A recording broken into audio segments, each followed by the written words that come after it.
Isa ako sa 5 pinakabagong mga miyembro ng iglesia. At ngayon, yung unang 2 linggo ko bilang miyembro, ako ay naatasan na magbigay ng pangangaral sa inyo. But again, I accept this happily. Kung katulad ko kayo ay sinusubaybayan nyo ang tennis career ni Alexandra Ayala.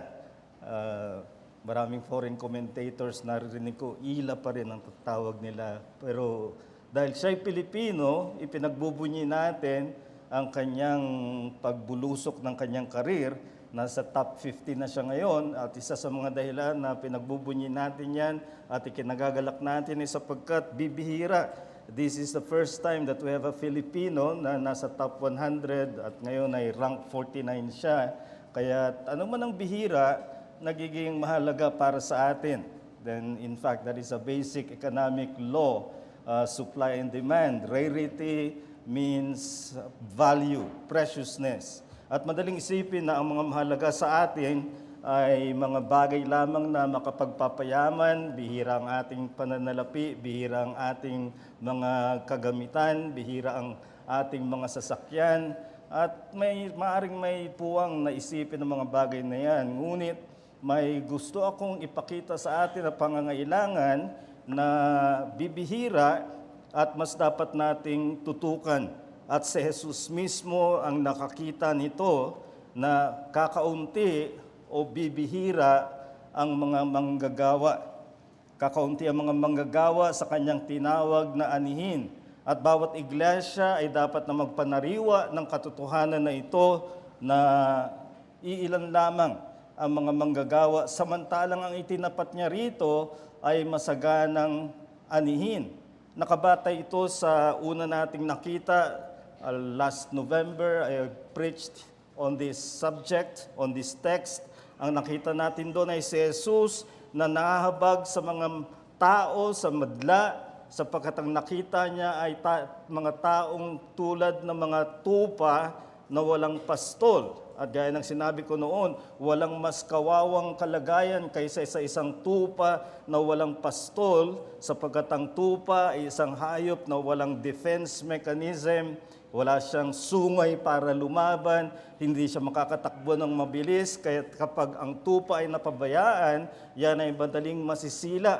Kaya ang talagang kailangan ng isang tupa ay meron siyang pastol. Yan ang ginamit ngayon ni Jesus na larawan ng mga makasalanan na ang kailangan ay tagapagligtas. At gusto kong ituntong natin dyan, ano man ang ating makikita ngayong umaga, ituntong natin doon sa katotohanan na ang mga makasalanan ay nangangailangan ng tagapagligtas at ang pinakakawawang kalagayan ay ang maging isang makasalanan na walang tagapagligtas. Ngunit may inaalok sa ating tagapagligtas at yan ang ating Panginoong Jesucristo. At ito nga ang ginamit ngayon ni Jesus na siya ay nagsusugo ng mga manggagawa, ngunit kakaunti ang mga manggagawa samantalang masagana ang aanihin. Kung inyong marapatin, babasahin ko lamang ang 2 talata na binasa na kanina sa Mateo 9, talatang 36 at 37. Matthew 9:36 and 37, nang makita niya ang napakaraming tao, nahabag siya sa kanila sapagkat sila ay nangangamba o nagugulumihanan at nanlulupaypay na gaya ng mga tupa na walang pastol. Kaya't sinabi niya sa kanyang mga alagad, tunay na napakarami ng aanihin, ngunit kakaunti ang manggagawa. Ang malaking tema ni Mateo, ang Ebanghelyo ni Mateo, ay ang kaharian ng Diyos na natupad sa pagdating ni Jesucristo. Isipin ninyo na ang isang malaking propesiya sa Lumang Tipan ay mayroong kahariang darating, katulad ng kaharian ni David, at ang maluluklok na hari ay magiging lubos-lubos na hari at ang kanyang kaharian ay walang katapusan. At ngayon, ang katuparan ng propesiya na yan ay natupad kay Jesucristo. At yan ang malaking tema ni Mateo. Ang kaharian, ang hari ay narito na at kanyang hinati ang kanyang buong ebanghelyo sa 5 mahabang pagtuturo, ang tinatawag nating mga discourses. Sa Mateo, may makikita kang 5 discourses on the kingdom. Bawat isa ay may angking paksa tungkol sa paghahari ni Jesucristo. Ang pinakapamilyar sa atin ay Matthew 5-7, ang Sermon on the Mount. Doon ay pinapakita niya ang mga katangian ng mga talagang nagpasakop sa paghahari ni Jesucristo. Anong klaseng mga tao sila, anong klaseng mga tagasunod sila ng hari. Yan ang una. Ang ikalawa ay ang kabanatang 10 na tumutukoy sa misyon ng kaharian.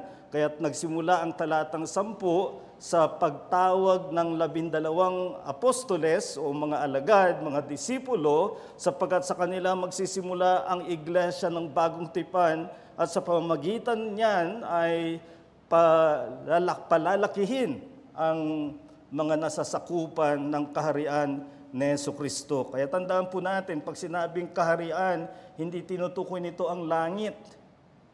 Ang kaharian ay bumaba.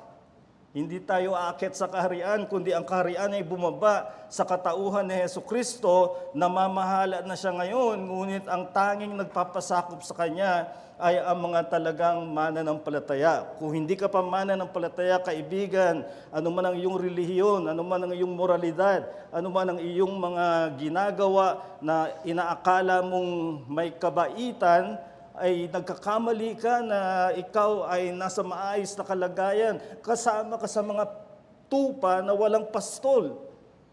At ang kailangan mo ay ang tagapagligtas. Ngayon ay bumaling si Jesus sa kanyang mga alagad bago ang kabanatang 10 tungkol sa misyon ng kaharian. Bumaling siya sa kanyang mga alagad at sinabi na kakaunti ang manggagawa samantalang masagana ang aanihin. Dito makikita natin yung tinatawag na mixed metaphors. Pinagsama ni Jesus ang magkaibang larawan. Ang unang larawan niya, mga tupa na walang pastol. Yan ang mga makasalanan. Pero ngayon, para sa pananaw ng iglesia, para sa pananaw ng kanyang mga alagad, binago niya ang larawan. Ang larawan ngayon ay isang anihin. At sa anihin, sinabi niyang masagana, ngunit kakaunti ang mga manggagawa. At yan po ang gusto kong tingnan natin at ang aking mensahe na gustong ibigay sa inyo, namamalayan lalo ang kasalatan ng manggagawa dahil sa kasaganaan ng aanihin. Namamalayan lalo ang kasalatan ng manggagawa dahil sa kasaganaan ng aanihin. Sa makatuwid, pinagsasama natin ang dalawang bagay na ito. Salat ang mga manggagawa, masagana ang aanihin. Kaya dito'y makikita natin ng dalawang panig at maiangkop natin ito sa iglesia. Sapagkat ang mga tinawag niyang mga apostol ang naging binhi na magiging lubos na iglesia.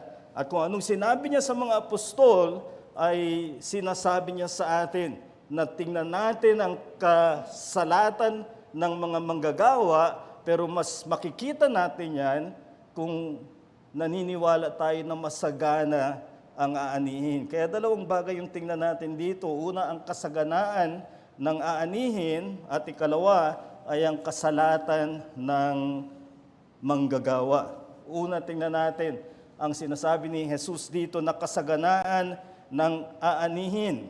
Malimit gamitin ni Jesus ang larawan ng aanihin o pag-ani, harvest, sa dalawang bagay. Mas karaniwan, ginagamit niya ito tungkol sa paghuhukom. Kapag panahon na o araw na ng paghuhukom, ito ay parang pag-aani na ihihiwalay ang talagang mga pananim niya doon sa mga, ang trigo, doon sa mga damo. Separating the wheat and the tares. Yan ang karaniwan na gamit ni Jesus. Pero may ilang pagkakataon din na ginamit ni Jesus ang larawan ng pag-ani tungkol sa bunga ng Ebanghelyo. At ang sinasabi niya rito sa ating talata ay yung ikalawang kahulugan ng pag-ani. Hindi yung paghuhukom, kundi ang sinasabi niya ay ang bunga ng Ebanghelyo ay masagana. Dahil sa dumating na siya at kanyang tutuparin at sa ating panahon ngayon, natupad na niya ang kanyang gagawing pagliligtas, ang kanyang kamatayan sa krus, ang pagkabuhay na muli mula sa mga patay. Yan ang ebanghelyo. Yan ang ating ipinamamalita sa lahat. Yan ang kailangan mong kaibigan kung wala ka pang tagapagligtas. Mayroon ng ebanghelyo. Ngayon ang sinasabi niya sa kanyang mga alagad, masagana. Masagana ang bunga ng ebanghelyo. Kaya ang hinahamon niya rito ay ang pag-iisip ay parang maliit. Wala silang inaasahang masyado para sa ebanghelyo. May mga tao pa akong kilala na para sa kanilang palagay, mas kaunti, mas totoo. Hindi ganyan ang tinuturo dito ni Jesus. Ang sinasabi niya, kung ebanghelyo niloob niya na dahil sa kanyang kamatayan at pagkabuhay na muli, ito ay magiging masagana. Dito makikita natin na ang pagsulong ng kaharian ni Jesucristo sa pamamagitan ng ebanghelyo ay may pangitain na masagana. The vision of the kingdom through the preaching of the gospel is abundant. Masagana ang inaasahang bunga ng ebanghelyo. Itinilagay itong ating teksto bago sa pagpili ng unang binhi ng iglesia, ang 12 apostol. Isipin ninyo, ang panimula ng iglesia ay 12 tao. Maipapalagay natin ang 12 ito ay nag-iisip ng kanilang kaliitan. Saan ba tayo makakarating? 12 tayo. Maring tiningnan nila ang kanilang mga kasangkapan. Saan tayo makakarating sa ganitong kasangkapan? Maring tiningnan nila ang kanilang pananalapi. At sinabi nilang napakakaunti. Saan tayo makakaabot ng ganito kaunti? Palagay ko pati si Judas nagreklamo rin. Kakaunti yung salapi, kaunti lang mabubulsa ko. Pero sa karamihan ng mga alagad, ang kanilang sinasabi ay, sa ganitong kakaunting resources, mga pananalapi natin, saan tayo makakarating? At maaaring may ganyan ka ring pag-iisip. How much could we do with the little that we have? Anong bang magagawa natin sa napakakaunti nating tinatangkilik? Samantalang ibaling mo ang tingin mo sa mundo, ang makikita mo ang mga bagay ng kamalian, napakayaman. Ang mga bagay na may kinalaman sa kasalanan, sila ang limpak-limpak ang salapi. Ang mga bagay na hindi nagpapaalala ng kawalang hanggan, sila ang hindi maubusan ng mga kasangkapan. Pero ito ang sinasabi ni Jesus, maniwala tayo na ang kanyang layunin para sa kanyang kaharian ay masagana. Binigyan niya ito sa ilang mga talinghaga. Isang halip-talinghagang ginamit niya ay tungkol sa isang maliit na binhi. Ngunit tumubo at lumaki na isang malaking punong kahoy na sinisilungan ng mga ibon. Ginamit rin niyang talinghaga ang mga patungkol sa pag-aani ng paghuhukom. Ang sinabi niya ay, huwag niyo munang anihin sapagkat hayaan yung lumago ang trigo at ang damo. That is something very important. Merong paniniwala na ang kanilang tinitindigan dahil masagana ang sinabi ni Jesus na pag-aani, darating ang panahon na ang pananampalatayang Kristiyano ang pinakamasagana sa buong mundo at magiging kaunti ang kasamaan. Ang tinatawag na ng post-millennialism. Hindi po. Ang sinabi ni Jesus, hayaan ninyong lumago pareho. Lalago ang kasamaan at kung minsan dahil nakikita natin lumalago ang kasamaan, ang ating agad na konklusyon ay walang nangyayari sa Ebanghelyo. Ang sinabi ni Jesus, parehong lumalago. Lumalago ang kasamaan, oo, pero lumalago rin ang Ebanghelyo sapagkat yan ang layunin ni Jesucristo na ang Ebanghelyo ay kanyang pasaganain at magiging masagana ito ayon sa kanyang ginawa. Yan ang iyong tangkilikin na paniniwala.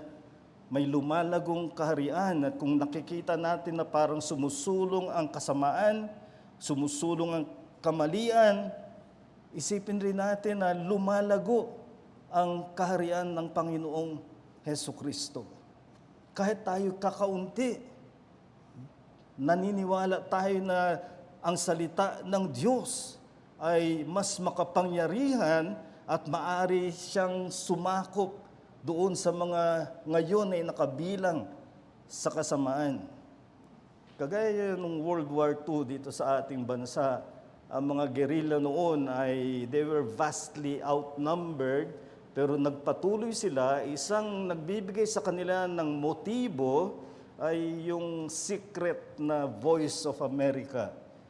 Yun ay mga balita mula sa Amerika kung ano na ang ginagawa, at dahil naririnig nila yung progreso na nangyayari para labanan ang mga Axis forces, ay sila ay nagpatuloy sa kabila ng kanilang kakauntian. Ganyan din tayo. We're like guerrilla forces in a vast field of evil, pero pag narinig natin ang salita ng Diyos, ay sinasabi natin kapag ito'y dalawin ng banal na Espiritu, walang sino mang pwersa ang maaring pumigil dito. Yan ang iyong tangkilikin na paniniwala. At kung tangkilikin mo yan, ang hamon nito ay pairalin mo ang tiwala sa pagsulong ng kaharian sa paraan ng Ebanghelyo. Yan po ang susi. Paano natin palalakihin ang kaharian? Paano natin pasusulungin ang kaharian sa paraan ng pagpangangaral ng Ebanghelyo at ng salita ng Diyos? Ipagpilitan natin na ang paglago ng kaharian ay sa pamamagitan ng gawain ng iglesia na ang inaatupag ay ipangaral ang salita ng Diyos. Maraming mga nananatiling ang pangalan ay iglesia, ngunit ang kanilang pinagkakatiwalaan ay politika. Maraming mga evangelicals ngayon ang langung-lango sa kapangyarihan ng politika, kung kaya't doon sila sumusulong, doon sila humihingi ng puwersa para sa kanilang pagsulong, at hindi ganyan ang layunin ng Panginoong Jesucristo. Sinabi niya kay Pilato, "My kingdom is not of this world. If my kingdom were of this world, my servants would have fought." At dahil hindi pangmundo ang kaharian, hindi natin maaring gamitin mga pangmundong pamamaraan. Not politics, not celebrities, not any of these things that the world is after. The one thing is the ministry of the word and the preaching of the gospel. Diyan tayo magpakasigasig, mga kapatid. Iangkop mo sa iyong paglilingkod at panalangin ng may tiwala. Huwag maging maliit ang iyong inaasahan. Ang iyong panalangin ay dapat bigyan ng diwa ng may masaganang mangyayari sa kaharian ng Diyos. Pagkatapos ng kanyang pagkabuhay, isinugo ni Jesus ang kanyang iglesia, at sa mismong salita ng kanyang pagsusugo, maliwanag na masagana ang kanyang inaasahan. Ang kanyang sinabi, "Make disciples of all nations."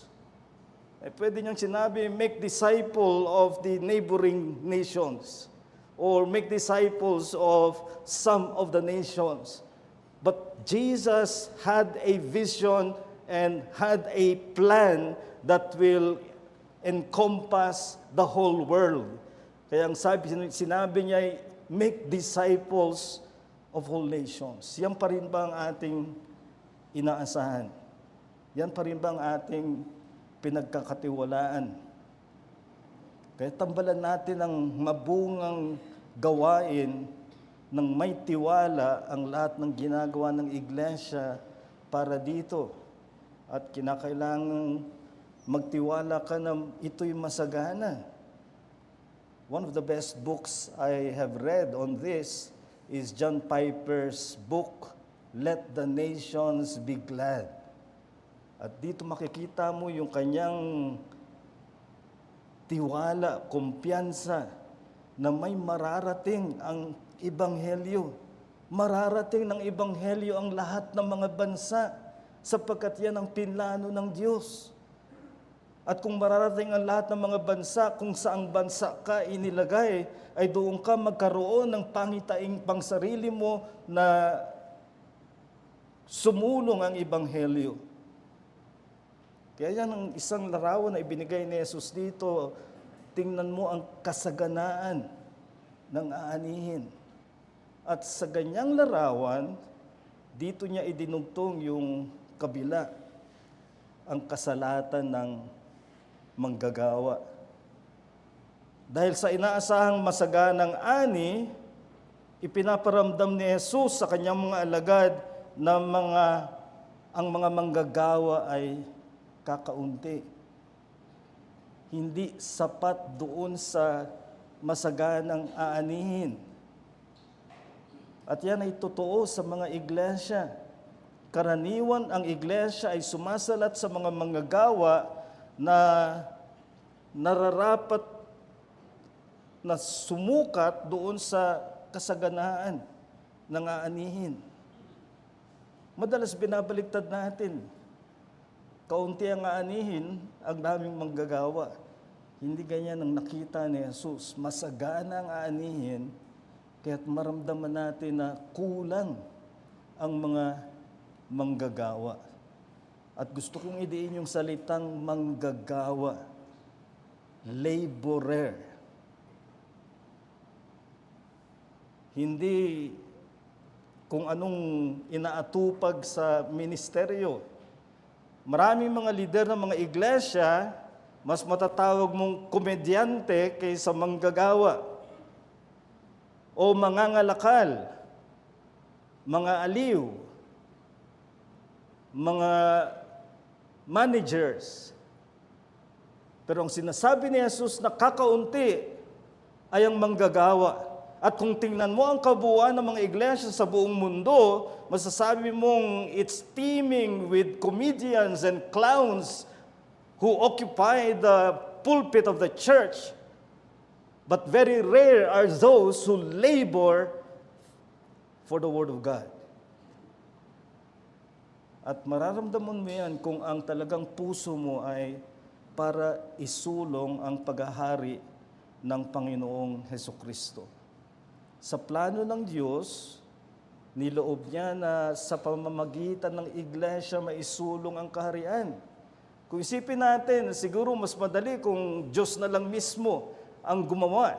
Siya ang nag-umpisa sa pamamagitan ni Kristo, pwedeng siya na rin ang magsulong. Walang problema. Pero sa kanyang karunungan, minabuti niya na ang kaharian ay susulong sa pamamagitan ng paggawa ng iglesia. At pinakita niya na kung tanggapin natin ang papel na ito, mananaig tayo, mananagumpay tayo, mananagana ang gawain ng iglesia. Inilarawan niya ito sa isang labanan.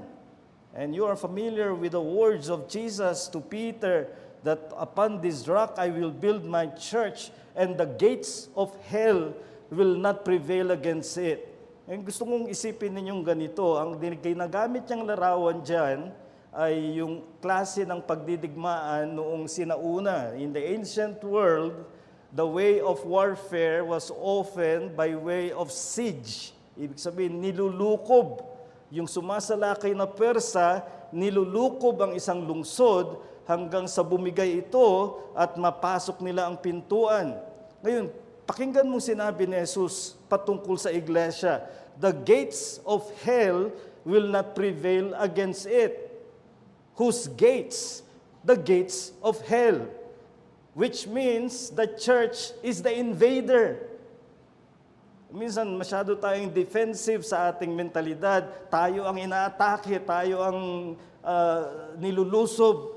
Ang totoo, ang sinasabi ni Jesus, ang iglesia ang lumulusob sa lungsod ng masamang mundo at darating ang panahon na ang pintuan ng mga kasamaan, ang pintuan ng Hades ay hindi mananaig sa paglusob ng iglesia. Baguhin natin ang ating kakarampot na pananaw at idugtong natin sa katotohanan na sa kalooban ng Diyos, masagana ang bunga ng Ebanghelyo. Lumagay tayo sa katayuan ni Jesucristo na nakita niya ang kalagayan ng mga tupa na kawawa sila na walang pastol. At magkaroon tayo ng ganung puso, ngayon ang sinasabi ni Jesus, ang aanihin masagana. Sa unang panig, makita mo yung kawawa na kalagayan ng mga makasalanan.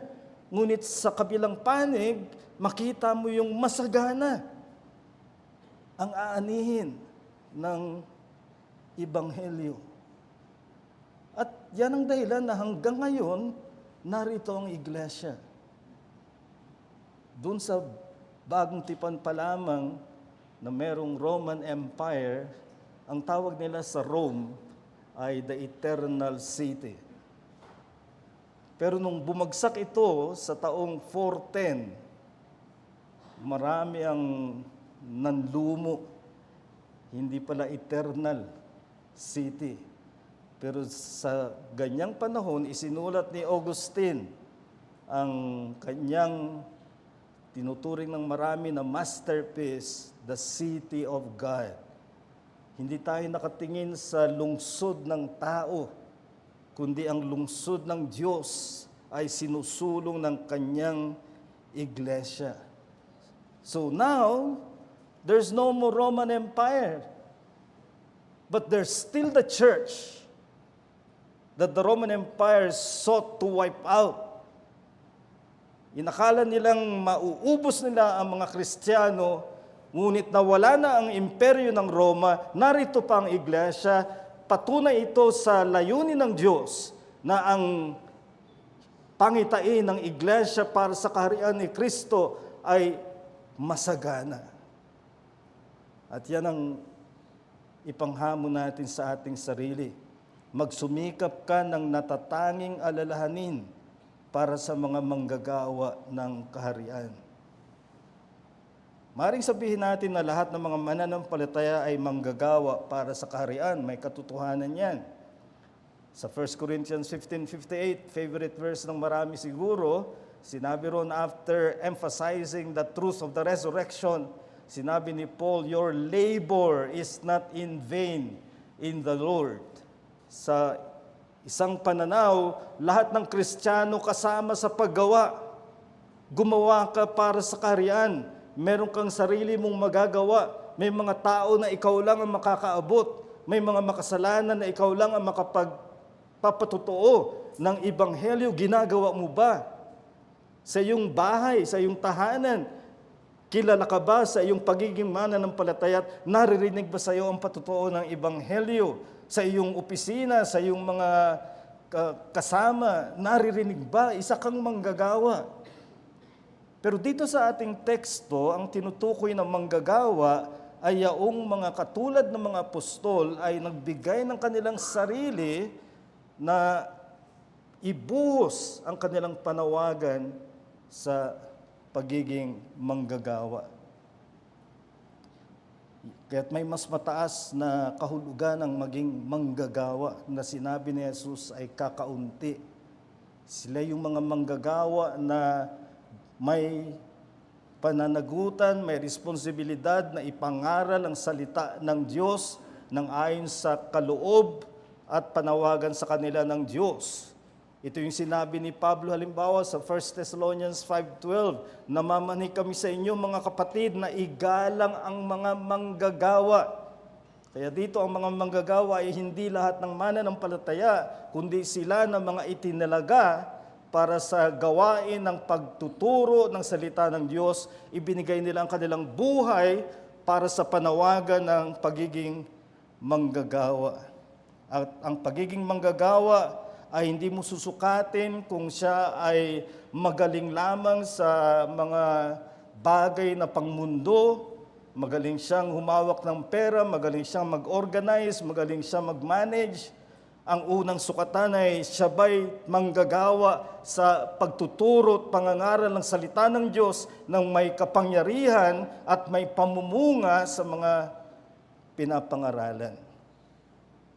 Hindi natin kailangan ng mga nagsasabing sila'y leader, ngunit hindi manggagawa. May sinabi ang isang bantog na manunulat, si Mark Twain. Sinabi niya ng isa raw minister, a minister is a man who is 6 days invisible and 1 day incomprehensible. Ibig sabihin, 6 na araw hindi mo siya makita, yung linggo na makita mo siya, hindi mo siya maintindihan. Hindi ganun ang manggagawa na gusto natin.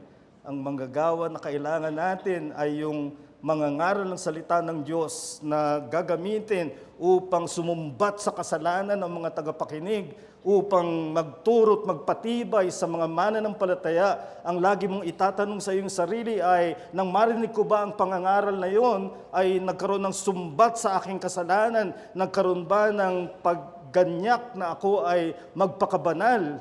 Nagkaroon ba ng hamon na ako'y maglingkod sa aking Diyos? Yan ang iyong isaisip. At kailangan dito ay ang talagang mayroon kang puso para sa kaharian.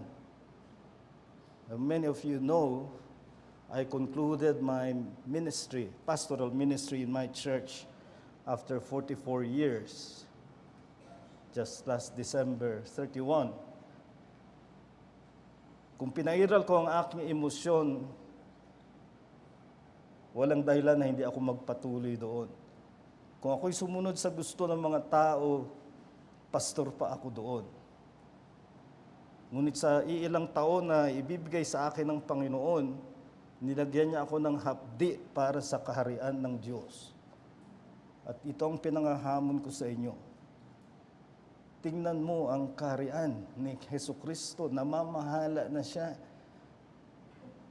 At sinasabi niyang masagana ang kaharian. Ang hinahanap niya ay ang manggagawa. Kaya't itangi mo ang manggagawa. Si David Brainerd ay isang naging misyonaryo sa mga Indians. Hindi siya nabuhay ng matagal. He died before he was 30 years old. Pero nagpakasigasig siya doon. Sumulat siya ng kanyang journal o diary sa kanyang mga karanasan, at isa ito sa naging bantog na Christian literature, the diary of the Reverend David Brainerd. Isang entry niya doon ay kanyang sinabi, ang kanyang panalangin, make me a laborer, not a loiterer. Gawin mo akong manggagawa, hindi namamasyal. Gawin mo akong naglilingkod, hindi nagpapaikot-ikot. Ito ang iglesia ang kailangan natin. At ang panalangin ko para sa ating iglesia ay maging iglesia na may hapdi para sa kaharian at may kumpiyansa na tayo ay may masaganang anihin at ang hinahanap ng Panginoon ay mga manggagawa. Manalangin tayo. Dakila naming Diyos, aming mahabaging Ama, nagpapasalamat kami na mayroong ganitong pagtitiyak mula sa Panginoong Hesukristo na anihin ay masagana at nawa maging hamon ito sa amin na mag-isip ng masagana. Hindi kakarampot ang magiging bunga ng Ebanghelyo. Niloob mo na sa gitna ng paglago ng kasamaan at mga kamalian ay lumalago rin ang kaharian. Ito ang aming tangkilikin na pananalig na narito kami sa isang labanan na tiniyak ni Jesus hindi mananaig ang pintuan ng impyerno at kami ang lumulusob sa teritoryo ng kasamaan upang itayo ang bandila ng aming Panginoong Hesukristo. Tulungan mo kami, Panginoon, na tanggapin ang hamon na ito bilang iglesia, bilang mga individual na miyembro. Panalangin din namin ang mga narito na maisasama sa mga tupa na walang pastol at makita nawa nila na may tagapagligtas na iniaalok sa kanila. Loobin mo, Panginoon, na magkaroon kami bilang iyong mga alagad ng hapdi para sa pagsulong ng iyong kaharian at para sa ikaluluwalhati ng iyong pangalan. Panalangin namin ito sa pangalan ng Panginoong Hesukristo. Amen.